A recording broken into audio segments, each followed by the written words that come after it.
I appreciate it. Awesome. Cheers, Graham. Bye.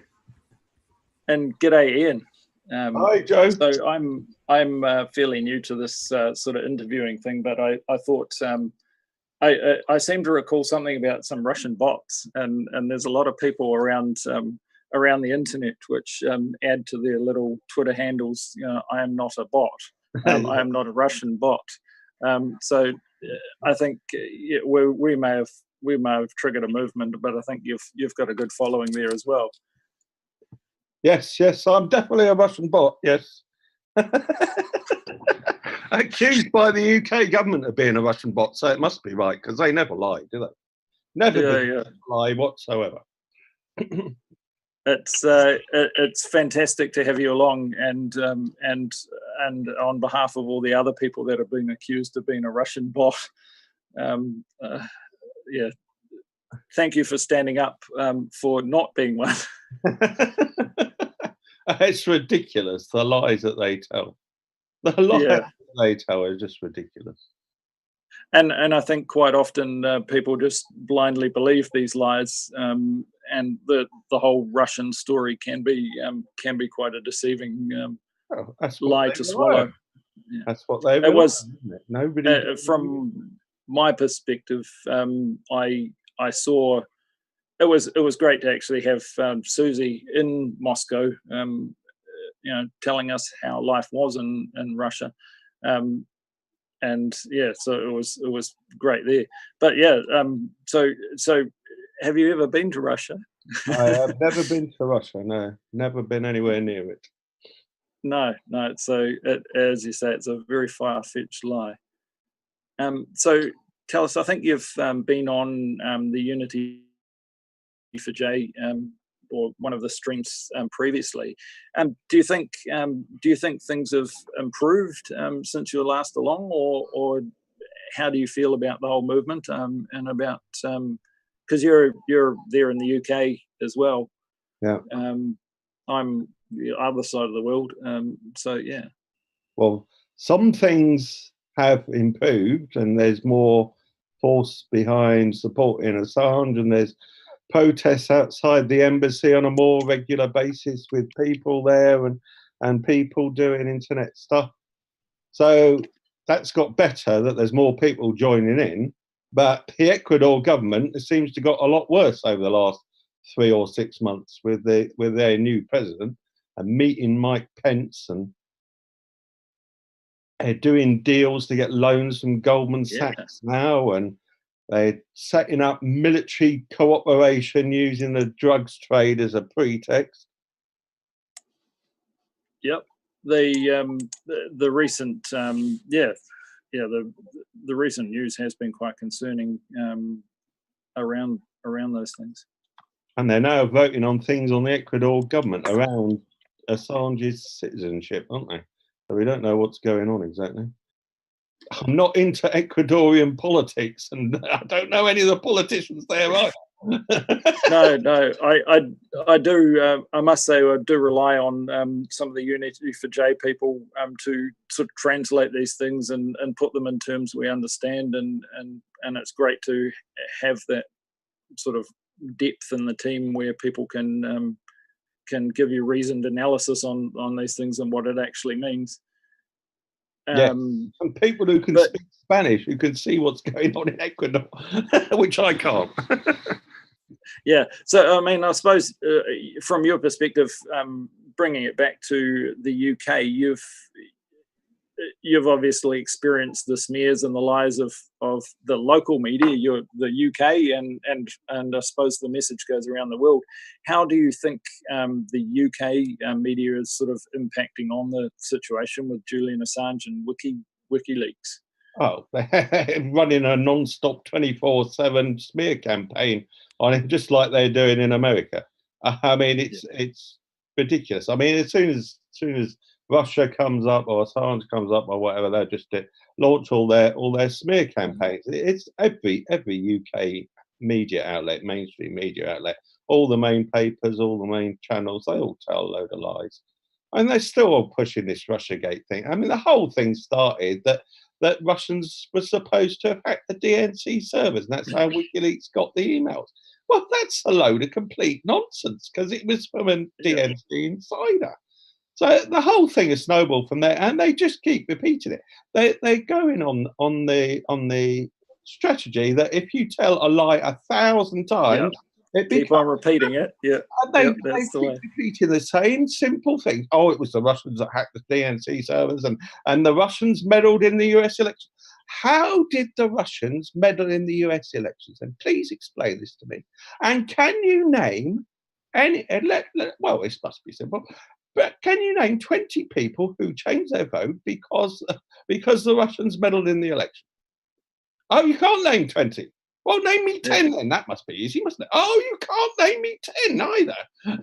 What, out of the whole 200 million or 120 million people that voted, you can't name 10 that changed their votes because they're Russians? Yeah, it must have been because of those silly little memes that they posted up on Facebook with Hillary Clinton speaking to Jesus Christ, and Jesus Christ said, "You must vote for Trump." It's going to change their mind with stupid stuff like that. Eh? So the whole thing is crazy. So they're still doing all their smear campaigns on Assange. We don't know what the Ecuador president discussed with Theresa May when he came over a couple of months ago, and they all had closed door meetings. We don't know what was discussed there, but they definitely want to get Assange out and extradite him to the US, which will be terrible. Yeah, it would be terrible. I was just reading the chat comments here. They're quite so in answer to what was happening in Ecuador, there was a vote in the Ecuadorian National Assembly to view the docs regarding Julian's naturalization, and there wasn't enough votes to actually allow them to do it. So someone's sort of heading in there trying to make something happen, and it didn't happen. I think there's enough people that see sense that it can make a difference, and I suppose you're one of them, shouting out as loud as you can, saying, "Hey, this isn't just." This isn't as you believe it. It never actually happened, or So I think that voice, "I'm not a Russian bot," does resound quite loudly with people. Yes, lots of people have got, as you said, changed their Twitter handle, say, "I'm not a bot, I'm not a Russian bot," and whatever. Yeah, just because you call out the neocons and tell everyone they're lying doesn't make you a Russian bot. It means that you're a voice for peace and sanity and humanity. And no, we don't want to bomb and murder millions of people in Yemen or starve them, or in Syria and support the Al Qaeda terrorists. No, we don't support Al Qaeda. We're against them. So do you think this is signs of more and more people waking up to the fact? I don't know. I can't say. People are getting more and more polarized, but that's a deliberate strategy of the establishment and the mainstream political parties to polarize people with different issues, so that they don't then concentrate on what they should really be complaining about, which is wasting trillions of dollars on wars and murdering millions of people, and wasting people's taxes on all these weapons and buying stuff from Lockheed Martin. They don't complain about all these things. The Catalonians beating up protesters who wanted to vote for independence and stuff like that. They want to sidetrack and distract people on other issues, and all this Kavanaugh thing in the US has just been terrible. It's a complete clown show. They have tried to wind up each side of the debate. So it doesn't matter. It doesn't matter whether you support Kavanaugh or not, or whether you're a Dem or a Gop. They're trying to polarize people so that they don't think anymore. Crank the handle. Yeah. Yes. Yeah. And they try and reduce the arguments down to lowest common denominators. That's the best form of propaganda. Keep it down to the lowest common denominator. Don't think, oh, I'm in Me Too. Oh, so I'm on that side. Oh, you bloody thing, you're lying, I'm on that side. And don't worry about all the corruption that's going on in Washington DC. We never mention that at all. No, just because there's trillions of dollars in bribes and lobbying money and arms company money going on.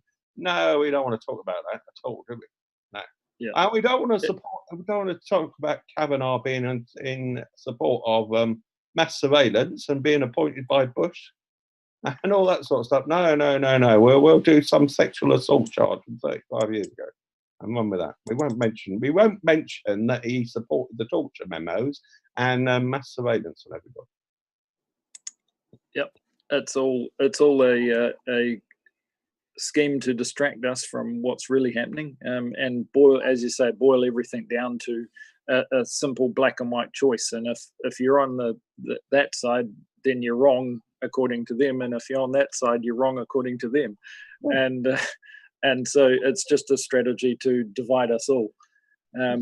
So what do you think would be the impact if the media actually told us the truth, or if we had a reliable source of the truth? Well, 50% of the population started reading articles from reliable sources and credible journalists, honest journalists, that weren't bribed by the banks and the arms companies and the multinationals, then the whole of society would collapse. The whole system would collapse. Because it's all based on lies. Everything is based on lies. The government does not work for you.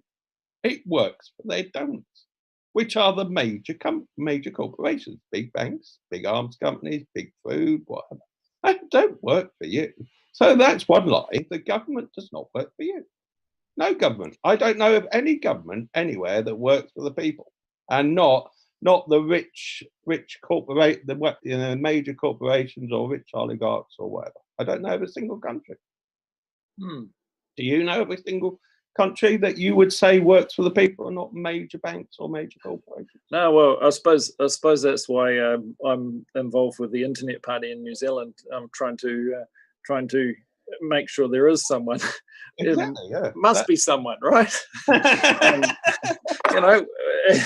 Someone needs to stand up for this and not get sidetracked by whatever happens once you come into power. I have myself experienced the chilling effects of knowing too much and not being able to talk about it. And so, do you think? Do you think the average person sort of sees these bits of truth, and what do you think the average sort of person on the street actually thinks about WikiLeaks and Julian Assange's revelations? Most people don't think over the about years it at all. Most people don't think about it at all, do they? Like that. I mean, the media will ignore it for the most part. They don't want to mention Assange because then that brings up, that he's released all these emails that tell about government crimes and corruption and whatever. So most of the time they ignore Assange and they want people to forget about him. So that's why we need to do things like this, because the thing that the establishment want people to do is forget about Assange, and he can quietly disappear into the night. Just like they did in the Soviet times in the 1930s. Oh, we've got this troublemaker here, we'll disappear. Right? So we have to do the things that the establishment don't want. So what we have to fight against what the establishment are trying to do and do exactly what they don't want us to do. So they don't want us to shout from the rooftops, free Assange. He's done nothing wrong, do they? So that's exactly what we should do. We should get up on the rooftops or hold up banners that say, free Assange, he's done nothing wrong. And he's just published the truth. Yeah. So when did you sort of first start to come across WikiLeaks and Julian Assange? I mean, you're obviously attracted to them because they give you this truth that you can wave around and say, hey, look over there rather than over there. But when did you sort of first come across ever since they first got famous with the Iraq war releases and their helicopter gunship murdering people, journalists, Reuters journalists, and people in a minibus. That was the first time I saw them, 2010. They started up a year earlier, but obviously it takes a bit of time to get known, doesn't it? No, well, I think that attracted a lot of attention, and I see a number of people over the years that has been the catalyst for their attention, to see how blatant the lies were, and on one end they're saying no, there's definitely children in that truck, and on the other end they're saying, well, shoot them anyway. Right. So yeah. It's there are some harsh realities out there, but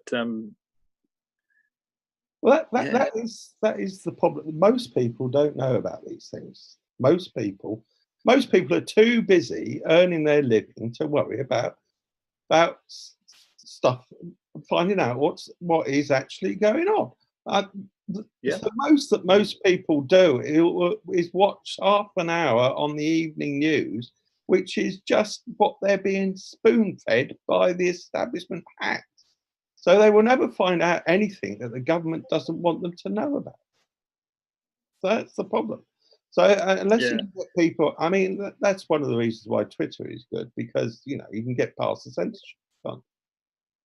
So or I suppose that sort of leads on to another question, who are the sort of other sort of great journalists? I mean, you obviously like what you're hearing from WikiLeaks and Assange, but are there other journalists who you trust, or other sources of news and things that you follow, and what makes them so good for you? Well, I did a little blog post on what I consider as the best starter pack for reading the news. There's half a dozen or 8 sites that I recommend people to go to learn what's going on, and Consortium News and Moon of Alabama and Zero Hedge and antiwar.com, 4 of those. Yeah. So, I mean, it doesn't take that long. I mean, it might take half an hour or an hour of people's time to go through it, or just catch up at a weekend on what is going on. Yeah, and I suppose it is slightly harder to go and go and be a bit more selective about your news, rather than just spoon feeding it in from the TV or whatever. So it's good when other people have sort of done the hard yards to sort of find those little nuggets and say, hey, go look over there. They're doing good. Do you think? Well, I suppose Unity for Jay, you obviously think we're onto something. Do you think that a bunch of people sort of waking up to the realization? Do you think people power can free Assange, or Well, I don't know. I think Assange's best chance is if Corbyn got elected as UK Prime Minister, then he might be released. Theresa May is never going to release him. Theresa May is a neocon extremist. She's totally in bed with the arms companies and with the warmongers and whatever else. And she's the one stoking up all this Russiagate nonsense to high heaven. She's never going to release Assange. Never. She's just not going to do it. So unless she gets kicked out, I don't see how he's going to get released. Right? Do you think Corbyn will free him? Do you think? Well, I don't know. Is it just her? Well, even if Corbyn got elected, then all the CIA and MI5 and MI6 would try and do something to stop him releasing Assange. Right? Yeah. Try and free him up to go to Ecuador, not release him to go to the CIA black site or whatever that they got lined up for him, but to actually release him to go to Ecuador or wherever he wanted to go to. Yeah. Well, I mean, anywhere but hold up in a darkened place. I was reflecting yesterday, and we were doing our WikiBeast session, and it was a lovely spring day with the sun shining down, and I just grabbed the phone and headed out to carry on with the session while enjoying a bit of sun and conversation. And it's it's something that we take for granted, the ability to talk to other people and just carry on our normal lives. And Julian's sitting in there without all this. So. I know. Well, it's mental cruelty. It's torture. I mean, can you imagine if you didn't have any internet for 3 months? I mean, it's only 6 months now it's been off, isn't it? So, I mean, I'd go crazy. Yeah. It would totally screw me up if I didn't have any access to internet. And I suppose the double bind for Julian is not just that he has been, he's been prevented from accessing that he puts himself in a position of breaching, the conditions and essentially he wouldn't if he could, almost, to some degree. If I understand it, so if you have a legal agreement that you can't access the internet, and if you break it, they'll kick you out into the lion's den. So it's you're caught between a rock and a hard place, really.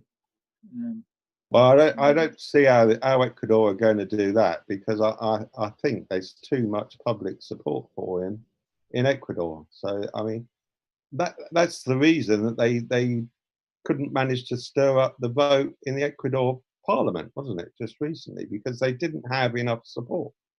Like the CIA must be on to these Ecuador politicians, trying to stir them up and trying to vote him out.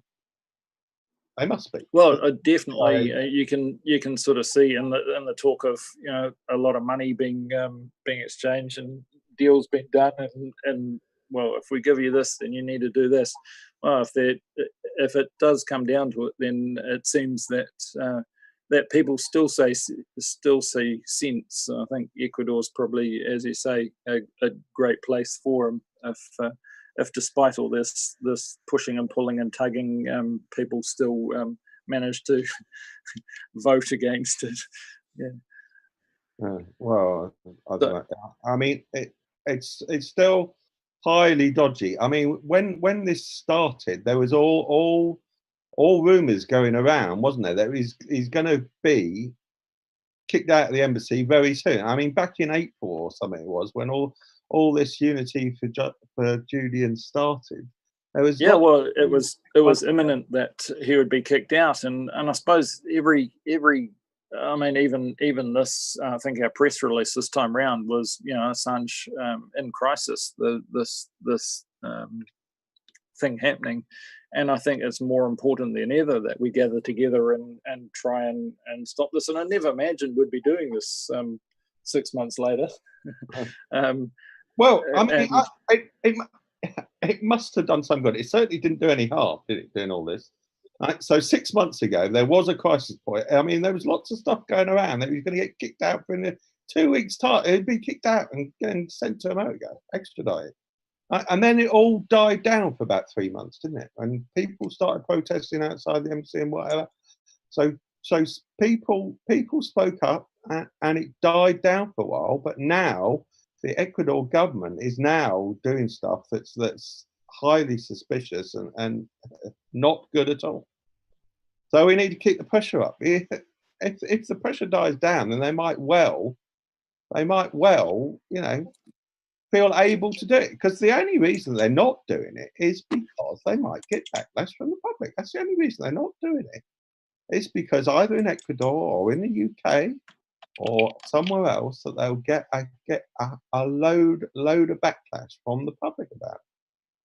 And Theresa May can't afford too much public backlash because she's so far down in the polls, and people are threatening to call snap elections because of her screwing up Brexit and whatever else. So Theresa May's position as Prime Minister is highly unstable. Right? There's people in her own party who want to kick her out, but they say, well, if we kick her out, we'll get Corbyn. So there's a whole load. It's very unstable in British politics at the moment. Right?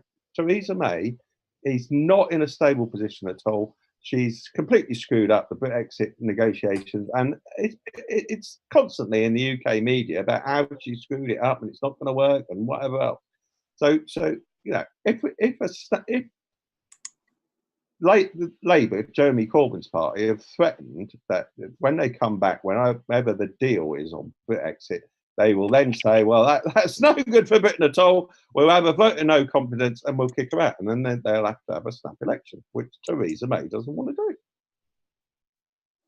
So she can't afford to alienate any more people. Right? The independent voters, right, are more likely to support Assange than not. So if Theresa May did something draconian, right, and got Ecuador to kick him out of the embassy and then put him on these spurious jumping bail charges, which is the only thing they got left against him, and then give the US time to submit an extradition request and ship him out to the US. Yeah. There would be a backlash. I mean, she's only got to lose 3% of voters over this, and she'll lose the election.